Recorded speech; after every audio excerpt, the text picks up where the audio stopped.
Hey guys, Pedro here to tell you about the latest from Dragony, Hic Svnt Dracones, out October 11th on Steam Hammer SPV.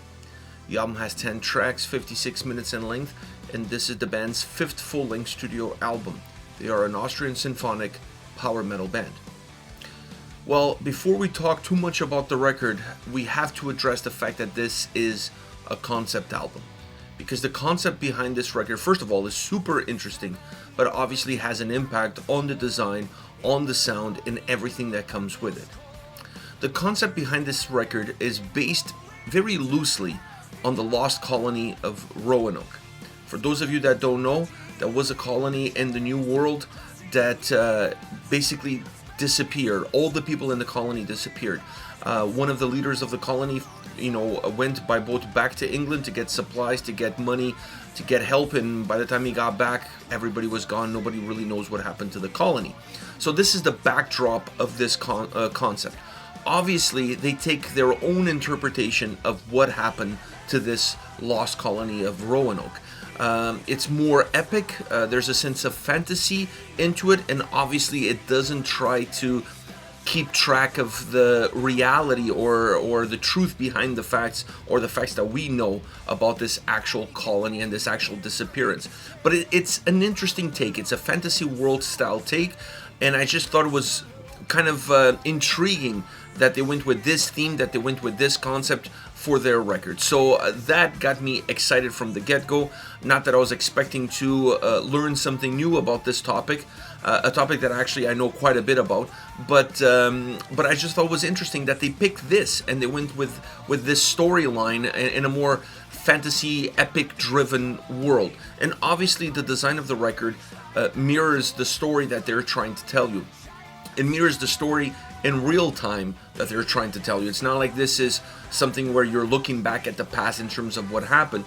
This is more a present look into what the concept and the story behind the concept tries to develop. So obviously the design of the record mirrors that and creates a sense of sequence from song to song. Now, once you get into the sound, they're one of the bands that I feel are able to walk the fine line between symphonic metal and power metal when you merge those two worlds together. So many bands that have a symphonic power metal tag attached to them, when you listen to their music, either an album feels a lot more symphonically driven with very little power metal to it, or it's an album that has a lot of power metal and then just has some symphonic influences in the sound. But very rarely do you find a band that's able to create a record where where those two worlds completely combine with one another to create that very specific symphonic power metal sound. And I think this album is one of those records where those worlds completely merge, and this album offers the symbiosis of them. Now, obviously, there are certain songs within the record where the symphonic essence of the band comes to the surface, and there's obviously songs on this record where the power metal essence comes to the surface. But more often than not, it's really a merger of the both worlds. You're going to have heavy drums, really heavy drums on this album. Actually, that was a surprise for me, because I didn't think they were going to go with this kind of heaviness on the drum side to not take anything away from the more theatrical and cinematic approach that you need, not just from a symphonic sense, but also from a storytelling perspective. But they went with really heavy drums on this album, drums that make the songs feel more bombastic, even larger, really helping expanding on the footprint of the sound and on the record itself. It's an album that still depends heavily on the guitar sound to drive the songs, to create melodies, to create catchy and hooky riffs, and then obviously solos that bring some brightness or help expand the style and the approach of the songs, bringing some old school heavy metal elements mixed in with more modern power metal elements from a guitar standpoint. That is kind of where this album finds its way. It's where it navigates between those two worlds, and I think it does it magnificently from beginning to end. And then obviously you have the symphonic side of the album that kind of ties it all together, that creates the atmosphere that binds all the other pieces together as one, creating a very nice wall of sound but a wall of sound that is not dense, that's rather well defined, so that you could hear all the impacts from all of these different elements, either be the drums, the guitars, the orchestrations, or even the vocals in some sense.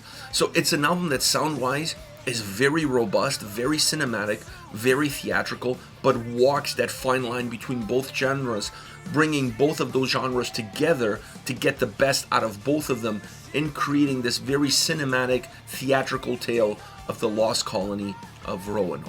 Now, when you get into the vocal performance is as bombastic as the sound behind it. I felt like they created a very nice vocal approach for the whole record, introducing some choirs, adding some layers, creating some backing vocals, having different vocalists on some of the tracks. So it's an album that's very rich, very dynamic vocally. And I don't think you can create an album like this with an epic tag to it, because this really feels like an epic fantasy style world approach record with some bass in reality, without a vocal performance to match. And on this album, that vocal performance definitely matches across every single song. I was captivated by it, and it really helps also tell the stories and keep the listener glued to those same stories. So it's an important element of any concept album, of any album, and on this one, the vocals definitely soared. And when you put all of these things together, it's a great idea, it's a great concept idea that they executed extremely well. I feel like this is one of Dragony's more complete, more mature, more well-rounded albums that they've ever released. It really hits the mark on every single detail that you can look for and that you can find on an album like this. So great record by Dragony. I love the idea, I love the concept, but perhaps more important, I love the execution. As far as favorite songs are concerned, I want to start off with Silver and Blood. Big sounding song, symphonic elements completing, or I should say encapsulating the drums and the guitars in them, creating this seal where everything else is surrounded by it and engulfed by it, which gives a lot of power, a lot of size to a song like this, adding that cinematic, theatrical vibe to the way the song plays itself out. The chorus is super bombastic. Vocally it soars, but musically it's also very impactful, and you need that on a song that's already very impactful from the get-go. So you need the chorus to go one step above everything else, and on this case it does. The solo section is insane. I just love what they did with the solo section on this track. It elevated the quality of the song, it elevated that theatrical aspect that the song has, and it made the track even more bombastic and even more dynamic. An amazing song through and through. Next we have All Met by Moonlight. Very theatrical song as well. The vocals, the way they open the track, and then the choirs, those choirs, that vocal choir that opens the track really sets the mood for this song, and it allows this track to have like its own little identity, even though a lot of the elements that you're going to see throughout this song, you're going to see them throughout the record.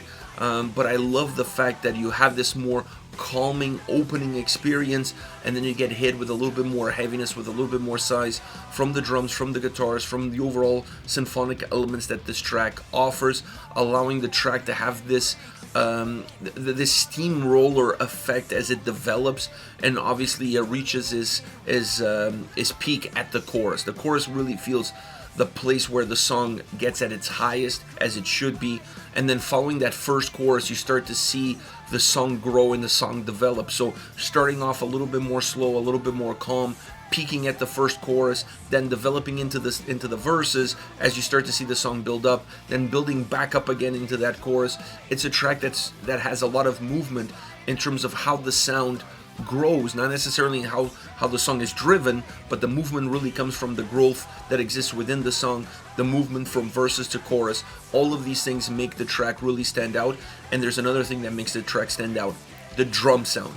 The drum sound throughout this entire album is phenomenal. Some of the best drum sound that I've heard from Dragony on a record, and on this song it really it hits that top echelon where you can see the impact that it has, not just on the track, but how it sets itself across an entire record. Last but definitely not least, the World Serpent, one of the most classic power metal songs that this record has. The other two songs had a lot of both worlds. In some cases, you can say they were a little bit more symphonic, but with a power metal backdrop to it. Specifically, the impact of the drums in the other two tracks really brings more of a power metal essence into the forefront.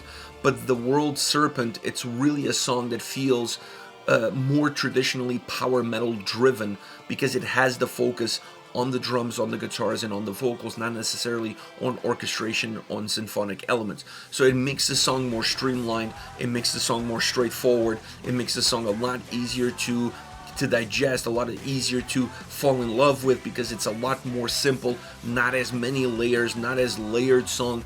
And even the fact that it starts off with a solo, technically it starts off with a solo, that's very old school.